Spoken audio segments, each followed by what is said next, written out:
오늘 아침 우리에게 주시는 하나님 말씀은 열왕기하 23장 31절에서 24장 7절까지의 말씀입니다. 열왕기하 23장 31절에서 24장 7절까지의 말씀을 봉독하겠습니다. 여호아하스가 왕이 될 때에 나이가 23세라. 예루살렘에서 석 달간 다스리니라. 그의 어머니의 이름은 하무달이라. 림나 예레미야의 딸이더라. 여호아하스가 그의 조상들의 모든 행위대로 여호와 보시기에 악을 행하였더니 바로 느고가 그를 하마 땅 리블라에 가두어 예루살렘에서 왕이 되지 못하게 하고 또 그 나라로 은 100달란트와 금 1달란트를 벌금으로 내게 하고 바로 느고가 요시야의 아들 엘리야김을 그의 아버지 요시야를 대신하여 왕으로 삼고 그의 이름을 고쳐 여호야김이라 하고 여호아하스는 애굽으로 잡아갔더니 그가 거기서 죽으니라. 여호야김이 은과 금을 바로에게 주니라. 그가 바로 느고의 명령대로 그에게 그 돈을 주기 위하여 나라에 부과하되 백성들 각 사람의 힘대로 액수를 정하고 은금을 징수하였더라. 여호야김이 왕이 될 때의 나이가 25세라. 예루살렘에서 11년간 다스리니라. 그의 어머니의 이름은 스비다라. 루마 부다야의 딸이더라. 여호야김이 그의 조상들이 행한 모든 일을 따라 여호와 보시기에 악을 행하였더라. 여호야김 시대에 바벨론의 왕 느부갓네살이 올라오매 여호야김이 3년간 섬기다가 돌아서 그를 배반하였더니 여호와께서 그의 종 선지자들을 통하여 하신 말씀과 같이 갈대아의 부대와 아람의 부대와 모압의 부대와 암몬 자손의 부대를 여호야김에게로 보내 유다를 쳐 멸하려 하시니 이 일이 유다에 임함은 고 여호와의 말씀대로 그들을 자기 앞에서 물리치고자 하심이니 이는 므낫세의 지은 모든 죄 때문이며 또 그가 무죄한 자의 피를 흘려 그의 피가 예루살렘에 가득하게 하였음이라. 여호와께서 사하시기를 즐겨하지 아니하시니라. 여호야김의 남은 사적과 행한 모든 일은 유다 왕 역대지략에 기록되지 아니하였느냐. 여호야김이 그의 조상들과 함께 잠에 그의 아들 여호야긴이 대신하여 왕이 되니라. 애굽 왕이 다시는 그 나라에서 나오지 못하였으니 이는 바벨론 왕이 애굽 강에서부터 유브라데 강까지 애굽 왕에게 속한 땅을 다 점령하였음이더라. 아멘. 자, 열왕기하 23장 31절에서 그 37절까지 23장의 마지막 부분을 우리가 읽고 또 24장으로 넘어왔습니다.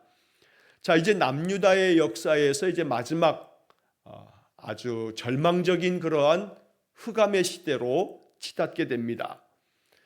남유다의 20명의 왕 중에서 16번째 왕이었던 요시야 왕, 그는 남유다의 역사에 가장 위대한 그런 믿음의 하나님 앞에서 칭찬받는 그런 왕으로 그는 그 삶을 마감하고 죽습니다. 어제 우리가 보게 됐던 23장의 21절에서 30절까지의 말씀에서 어제 주일 아침에 제가 설교 본문은 21절에서 25절까지의 말씀만을 선택해서 말씀을 나누었습니다. 이제 그리고 난 다음에 26절에서 이제 30절까지의 이야기 중에서 이 요시야 왕의 죽음에 대한 이야기를 말하고 있는 대목이 있습니다. 어제 우리가 매일 성경으로 묵상하게 되는 본문 중에 열왕기하 23장 29절의 말씀에 보면 29절 이 한 구절 속에 요시야 왕이 어떻게 죽었는가 하는 그런 이야기를 전하고 있습니다. 요시야 당시에 애굽의 왕 바로 느고가 아수르 왕을 치고자 하여 유브라데 강으로 올라가므로 요시야 왕이 맞서 나갔더니 애굽 왕이 요시야를 무깃도에서 만났을 때에 죽인지라.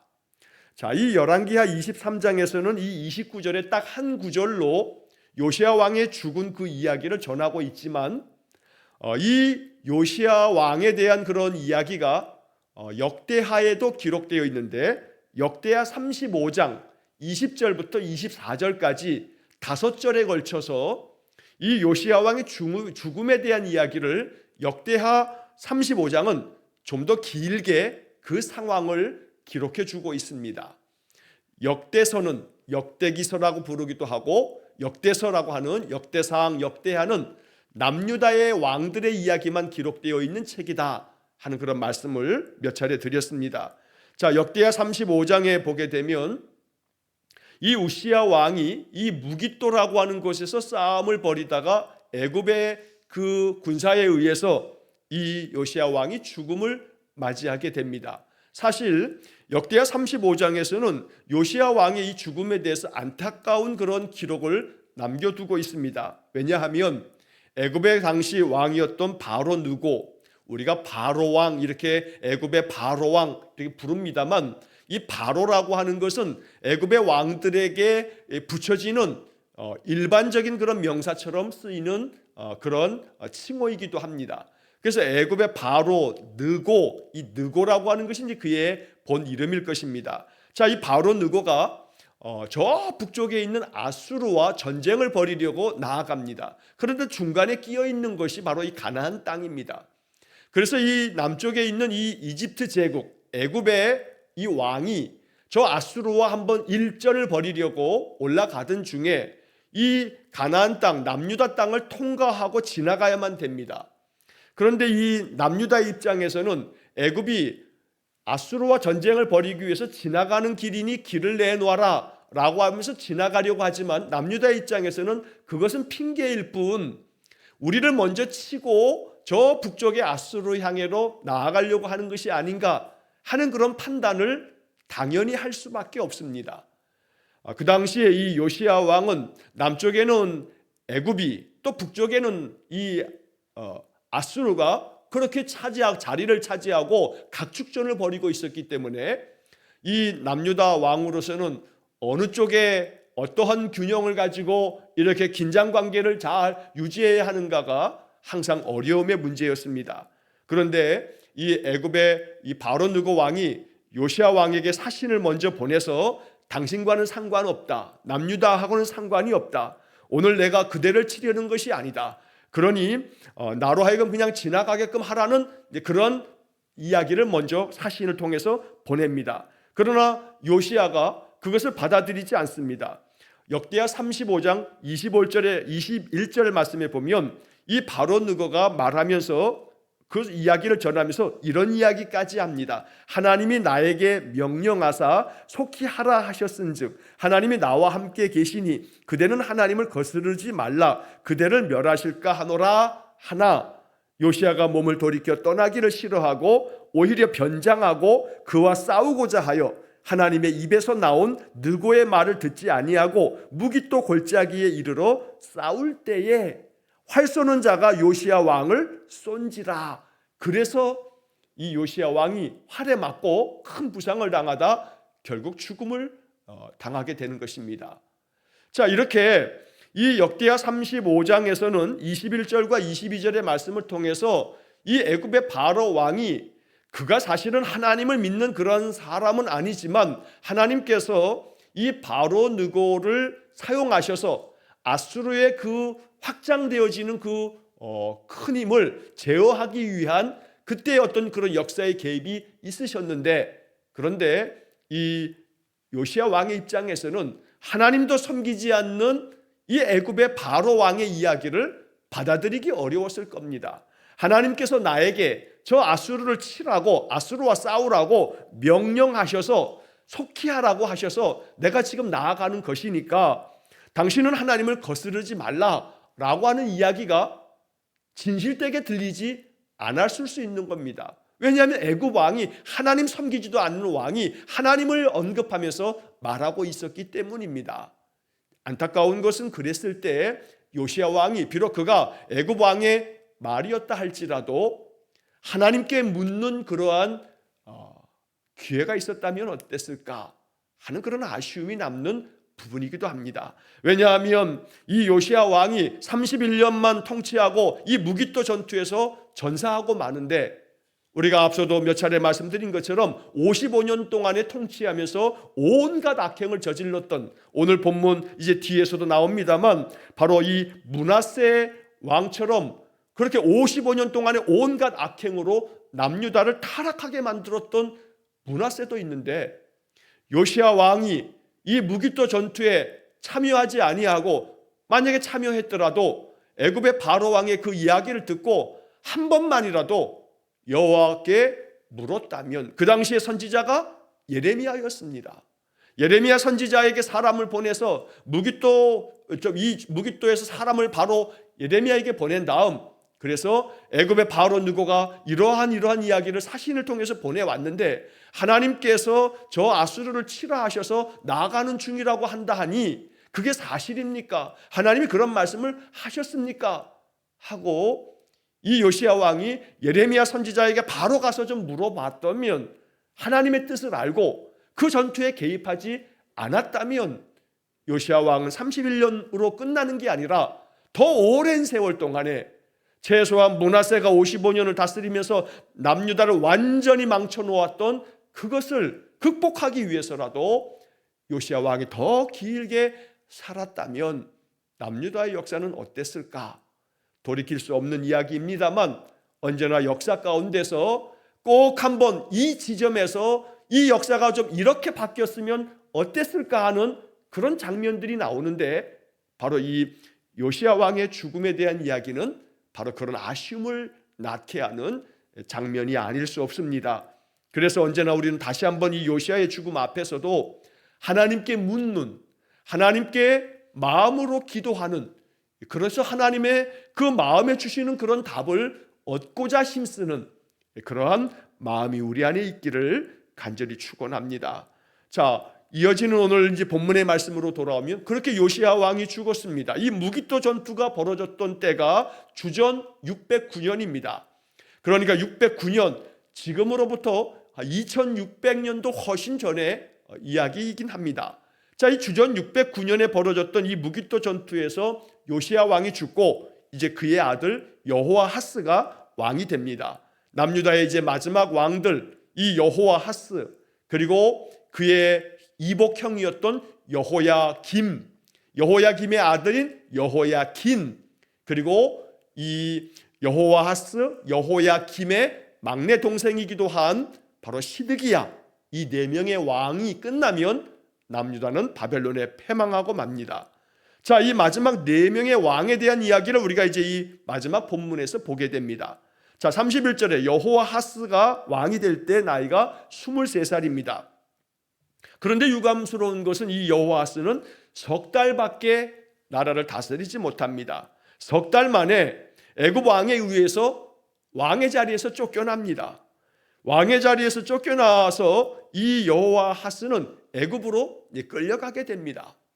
자, 그래서 이 여호아하스는 바로 애굽에서 끌려가서 애굽에서 죽고 맙니다. 죽을 때까지 애굽에 머물다가 언제 죽었는지도 알 수 없게 여호아하스는 죽고 말았던 겁니다. 자, 그러면서 이 애굽 왕은 이 바로 느고가 이 여호아하스를 33절 말씀에 보게 되면 예루살렘에서 왕이 되지 못하게 하고, 그리고 벌금도 은 100달란트, 금 1달란트, 어마어마한 액수의 그러한 벌금을 결국은 이 남유다를 속국처럼 만들어서 그렇게 모든 것들을 약탈해 가면서 34절에 바로 느고가 요시야의 아들 엘리야킴을 그의 아버지 요시야를 대신하여 왕으로 삼고 그의 이름을 고쳐 여호야킴이라 하고. 자, 이 사실 엘리야킴이 본명인데, 그런데 그 엘리야킴의 이름을 여호야김이라고 해라 하고서 이렇게 바꾸면서 그를 남유다의 왕의 자리에 앉힙니다. 이 여호야김을 왕의 자리에 앉힌 사람이 애굽 왕입니다. 그러니 애굽 왕에 의해서 왕이 된 이 여호야김은 애굽을 두둔하는 친애굽 정책을 펼칠 수밖에 없는 겁니다. 그래서 이 여호야김이 11년 동안의 나라를 다스리는 동안에 처음에는 애굽을 따를 수밖에 없습니다. 왜냐하면 애굽 왕에 의해서 자기가 왕이 됐으니까. 그래서 조공도 바치고 부과되어져 있는 모든 벌금을 다 바치기 위해서 여호야김이 백성들에게서 각각 힘이 되는 대로 모든 액수를 다 징수하여 이 돈을 맞추어서 애굽 왕에게 갖다 바칠 수밖에 없었습니다.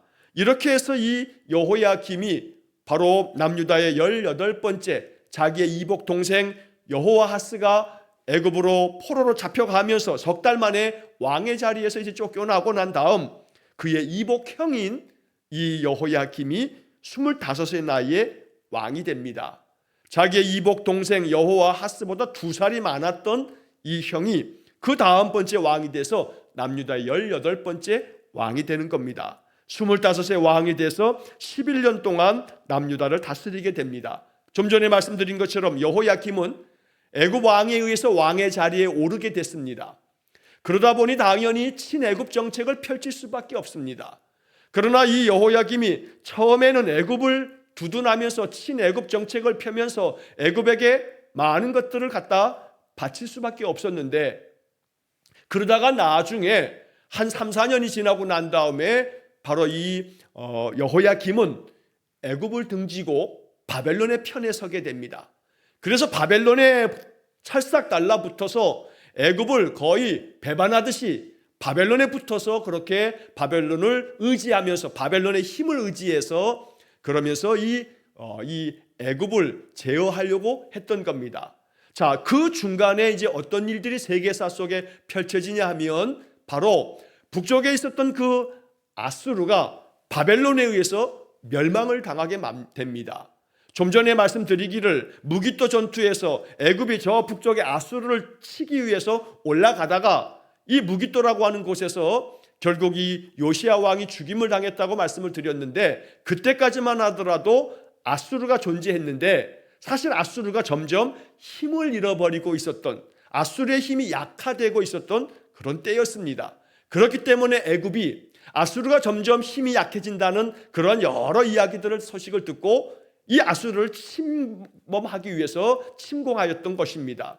그런데 결국은 이 애굽은 아수르를 향해서 나아가지 못하게 되고, 그리고 이제 그 밑에 있었던 바벨론이 아수르를 무너뜨리고 바벨론이 점점 확장되어졌던 겁니다. 자, 그런 몇 년 사이에 자기를 왕으로 삼았던 애굽을 등지고 이 여호야김은 바벨론에 이제 의지하면서 남쪽의 이 애굽을 어떻게든지 간에 바벨론이 도와주어서 애굽의 그런 이 바쳤던 그런 많은 조공도 멈추려고 했던 것입니다. 그러나 그렇게 해서 이제 바벨론에게 바쳤던 것들을 멈추기도 했다가, 그렇게 해서 바벨론에 이 애굽에 바쳤던 조공들을 멈추게 했다가 바벨론을 지지하다가 역시 또 여의치 않다 보니 그 다음에는 이제는 다시 바벨론의 왕을 등지게 됩니다. 그래서 이제 24장으로 넘어가게 되면 여호야김 시대에 바벨론의 왕 느부갓네살이 올라오매 여호야김이 3년간 섬기다가 돌아서 그를 배반하였더니, 이제는 또다시 이 여호야김이 바벨론 왕에게 붙어 있다가 다시 바벨론 왕을 등지게 되는 그런 어떤 정치적인 상황이 벌어지게 된 겁니다. 그래서 이제 바벨론 느부갓네살 왕이 자기를 배반한 이 여호야김이 괘씸하다 하여 남유다를 침공한 것이 바로 이 바벨론의 두 번째 침략이 됩니다. 자, 그렇게 돼서 이 여호야김이 왕의 자리에서 이제 쫓겨나는 그런 일들까지 벌어지게 되는 그런 일들이 이제 계속 이어지게 되었던 것입니다. 자, 그래서 이 24장의 말씀에서 결국 이 여호야김 제3년에 이 바벨론 왕을 배반하게 될 때에 그 당시에 이제 선지자들 예레미야를 비롯해서 많은 선지자들이, 대표적으로 예레미야는 24장 2절 말씀처럼 여호와께서 그의 종 선지자들을 통하여 하신 말씀과 같이 갈대아의 부대, 이 바벨론의 부대고 또 아람의 부대, 모압의 부대, 암몬 자손의 부대를 여호야김에게로 보내 유다를 쳐 멸하려 하시니, 유다에게 임한 그런 모든 것들이 여호와의 말씀대로 그렇게 되어지면서 하나님께서 하나님 앞에서 이 남유다를 하나님께서 물리치시고자 그리하셨다. 그러면서 이제 하는 이야기가 3절 마지막 부분에 이는 므낫세에 지은 모든 죄 때문이며, 다시 므낫세의 이름이 언급됩니다.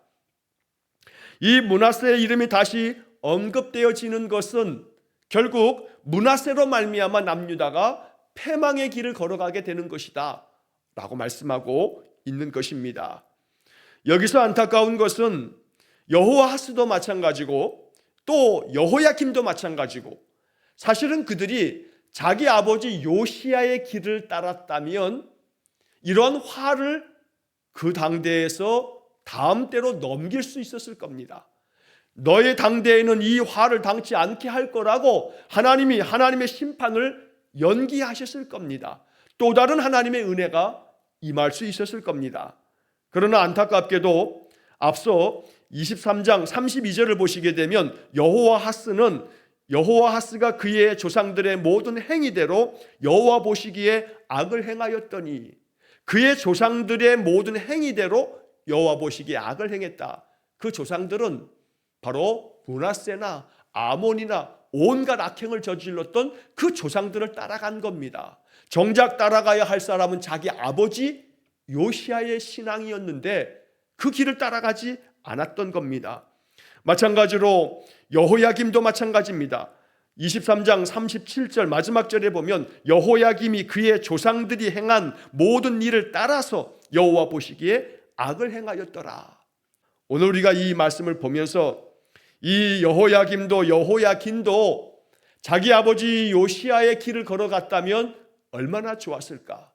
그러면 그들에게 하나님의 은혜가 임했을 것인데 그렇지 않은 것입니다.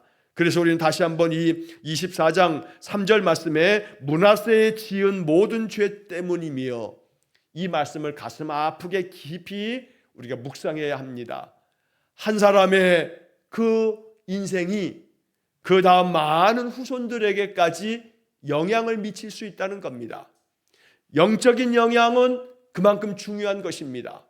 그런데 우리에게 있어서 참 안타까운 그런 질문이 하나 있습니다. 므낫세의 그 모든 죄가 이렇게 그 이후에 비록 요시야는 그러한 이 므낫세나 아몬이나 자기 아버지 할아버지에게서 배우지 아니하고 오히려 히스기야에게서 배울 만큼 요시야는 든든한 믿음의 길을 걸었는데, 왜 요시야의 이 세 아들 여호아스, 여호야김, 또 시드기야는 아버지를 따르지 않았는가? 우리가 단정 지을 수는 없지만 이 요시야가 자기 아들들에 대한 그 신앙을 온전히 계승하지 못하여서 그런 것은 아닌가 하는 그러한 의문을 품게 됩니다. 성경은 요시야 왕이 그 세 아들들에 대해서 어찌했는가에 대한 이야기를 하지는 않습니다. 그래서 우리가 상상하면서 어떤 상황을 단정 지을 수는 없습니다.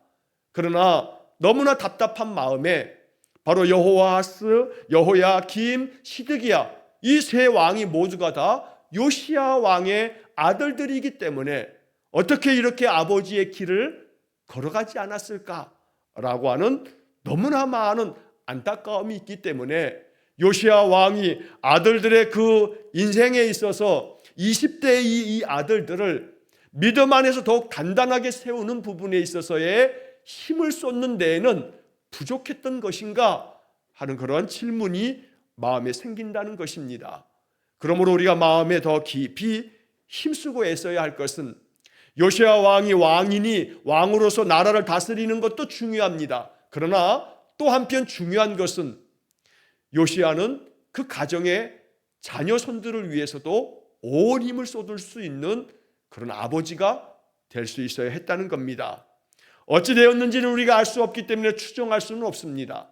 그러나 결과론적으로 보았을 때 이 요시야가 아버지로서의 역할을 얼만큼 잘했는가라고 하는 부분에 질문이 생기기 때문에 이러한 생각을 갖게 된다는 것입니다. 그래서 오직 우리는 마음에 한 가지 기도의 제목이 있습니다. 하나님, 내가 내 자녀 세대의 믿음을 위해서 더 깊이 기도하고 이것을 놓고 하나님 앞에 간절히 기도하고 이 기도가 쌓이고 쌓여서 나의 자녀들의 세대가 또 내 손자녀들의 세대가 믿음의 길에서 벗어남 없이 믿음 안에 단단히 서도록 하나님 나에게 지혜를 주시고 나에게 기도의 은사를 주시고 나의 진실한 믿음의 이 인생이 우리 자녀들의 세대, 손자녀들의 세대까지 이 신앙이 계승되어지도록 하나님 먼저는 내 신앙을 바로 세워주십시오 라고 깊이 기도하면서 우리가 하나님 앞에 나아갈 수 있어야겠습니다. 사실 그러나 이건 정말로 어려운 과제가 아닐 수 없습니다. 왜냐하면 그 위대했던 히스기야가 있었지만 히스기야의 아들은 너무나 이 남유다의 가장 악독한 므낫세였습니다. 그의 손자는 아몬이었습니다. 2년 만에 결국 반역에 의해서 죽임당한, 그러니 그 위대한 히스기야도 그 자녀와 그 손자녀들에게까지 영향을 미치지 못한 겁니다. 아니, 어쩌면 영향을 미치지 못했다기보다는 신앙은 각자 개인의 몫이기 때문에 선한 영향력을 아무리 미쳐도 받아들이지 아니하고 하나님의 길을 스스로 결정하지 않으면, 아버지가 부모가 아무리 그 신앙 안에서 선한 영향을 미쳐도 그 자녀가 자기의 자유의지에 의해서 하나님을 받지 아니하면 결국 므낫세도 나오는 것이고 여호아스, 여호야김, 시드기야 같은 그러한 자녀들도 나오는 것이고, 그렇기 때문에 아버지가 신 포도를 먹었다 하여 아들이 그 이가 시지 않는 법이라고 하는 선지자들의 말씀처럼 결국 신앙은 각자의 몫인 것은 분명합니다. 부모가 아무리 믿음의 인생으로 선한 영향력을 미쳐도 자녀가 마음에 완고하여 그것을 받지 않으면 어쩔 도리가 없다는 것이 성경의 이야기이기도 합니다. 위대했던 사무엘 선지자도, 사무엘 사사도, 사무엘이 얼마나 위대합니까? 그러나 사무엘의 아들들은 이스라엘에게 많은 어려움을 끼친 그런 자식들이 돼버리고 말았습니다. 히스기야의 아들들도 마찬가지고 요시야의 아들들도 마찬가지입니다. 그러므로 자식이 부모의 뜻대로 되지 않는다는 세간의 이야기처럼 어려운 문제인 것만큼은 분명합니다. 그래서 우리는 더 많은 기도가 필요하고 더 많은 기도가 쌓여야 될 겁니다. 그러므로 우리가 이 문제를 놓고서 참으로 히스기야의 아들이 므낫세라는 사실, 그리고 요시야의 아들들이 여호아스, 여호야김, 시드기야라는 사실, 그런데 요시야의 세 아들들이 다 이렇게 하나님 보시기에 악을 행했다는 사실, 이것을 놓고 우리가 정말로 마음에 이것은 내 신앙의, 내 인생의 큰 숙제라고 여기면서 하나님 앞에 간절히 기도하며 우리의 자녀 손들이 하나님 앞에 믿음의 길을 걸어갈 수 있도록 하나님 저들을 만나 주십시오. 여러 사람들을 통해서, 어떠한 길을 통해서, 어떤 방법을 통해서도 우리 자녀와 우리 손자녀들이 믿음의 길로 더 나아갈 수 있도록 기회를 만들어 주시고, 그런 감동을 주시고, 완고한 마음은 부드럽게 만들어 주시고, 하나님의 은총이 임하도록 역사해 주십시오. 기도하면서 우리의 신앙은 더 아름답게 계승되어지는 은혜가 있도록 우리가 기도할 수 있기를 원합니다. 그래서 결국 므낫세의 그 죄를 따라갔던 이 여호야김은 결국 11년 만에 죽음을 맞이하게 되고, 그리고 그의 아들이었던 여호야긴이 이제 왕의 자리에 오르게 됩니다. 그러나 이 19번째 왕이 됐던 여호야긴도 이제 내일 본문에서 보겠습니다만, 이 여호야긴도 석 달 열흘 만에 바벨론의 침략을 받으면서 결국 바벨론의 포로로 잡혀가게 되고, 그의 삼촌이기도 한 바로 시드기야가 마지막 20번째 왕이 되는 이야기가 내일 이어지게 되는 것입니다. 오늘 본문의 이야기를 우리가 묵상하면서 여호아하스와 그의 이복형인 여호야김으로 이어지는 남유다의 마지막 이 패망의 과정을 마음 깊이 묵상하면서 다시 한번 더 깊이 여호와의 길을 내가 온전히 따르겠으니 나와 내 신앙과 나의 인생이 내 자녀손들에게까지 계속되어지는 믿음의 여정 되어지도록 하나님 인도해 주십시오. 이것이 이 아침 우리의 기도가 될 수 있기를 간절히 축원합니다. 기도하겠습니다. 자비로우신 아버지 하나님, 아버지 요시야의 길을 걸어갔다면 여호아하스, 여호야김, 또 시드기야가 그 아버지의 신앙의 길, 그 믿음의 길을 걸어갔다면 남유다의 역사는 달라졌을 것인데, 그렇지 아니하고 오히려 그의 조상들 중에 악한 므낫세를 따름으로 인하여 남유다가 결국 패망의 길로 나아가는 이 역사를 우리가 이제 막바지를 우리가 읽고 있습니다. 주님, 이 말씀들을 읽으면서 성령께서 우리의 마음에 깨닫는 마음을 주사 우리 자녀 손들을 위해서 더 깊이 기도하며 우리의 자녀들이 한 사람도 빠짐없이 우리 아버지와 어머니의 그 기도대로 하나님 만나고 하나님의 은혜 안에 늘 살며 하나님 경험하고 하나님 앞에 그 인생을 맡기는 믿음의 사람들 되어지도록 이 아침 간절히 기도합니다. 우리의 애끓는 기도를 기억해 주시고 하나님 응답하여 주옵소서. 날마다 우리의 모든 삶을 하나님께 의탁하오며 예수님 이름으로 기도하옵나이다. 아멘. 우리 구주 예수 그리스도의 은혜와 하나님 아버지의 극진하신 사랑과 성령의 교통하심이 날마다 내 인생 여정, 나의 믿음의 여정이 주님 앞에서 온전하며 정직하며 인정받는 믿음 되고 이것이 우리의 자녀 세대와 손자녀 세대에 계속 이어져 계승되어지기를 간절히 소망하며 기도하는 머리 숙인 귀한 성도들 위해와 저들 가정과 온 자녀손들 위해 영원토록 함께 하시길 축원하옵나이다. 아멘.